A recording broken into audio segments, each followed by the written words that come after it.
Are there certain transactions that will be on CFIUS jurisdiction? And the answer to that, the short answer is yes. There are certain countries that will not fall under the guise of CFIUS when you're dealing with a foreign person and any of their business that has to do with the United States. And those countries are Canada, the UK, Australia, and New Zealand.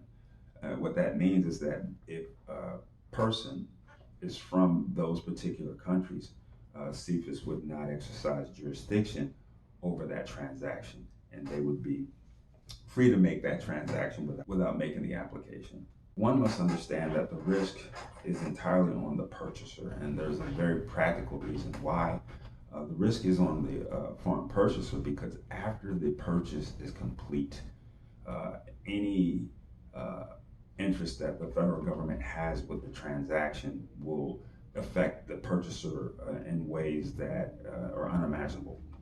If there are any rules violation, the fines can be upward of $250,000 per violation, or the actual cost of the transaction, which could be enormous.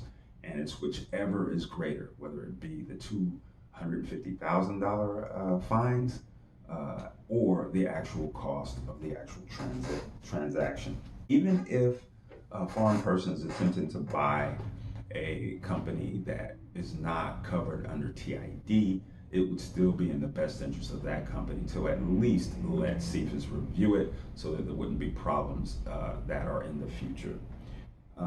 One thing you must know that the ultimate result of the investigation, of the question and answer with the Department of Treasury staff will be mitigation, no mitigation, or modified mitigation.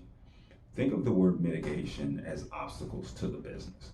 So if they rule that this transaction deserves mitigation, that can be anywhere from turning the whole transaction around and undoing it, or making it so cost prohibitive for a company that it would be very difficult to operate the business. Moving on to FIRRMA, which is the Foreign Investment Risk Review and Modernization Act, FIRRMA. And that was enacted in 2018 in the Donald Trump administration. One of the things that's important with that is that it gave CFIUS the ability to have the jurisdiction over even passive purchases, where a company would actually purchase a company, but in a passive sort of way, instead of taking over the company completely. In this way, it would be taken over, but not in the complete sense of the word. It would be, even if you bought the company and you only put 10% down, even that can fall under the jurisdiction of CFIUS, and an application would need to be filed. Well, before we go any further, some of the practical things that would be very important to any foreign entity, or foreign person rather, that will want to buy a U.S. business is, how do I submit my notice?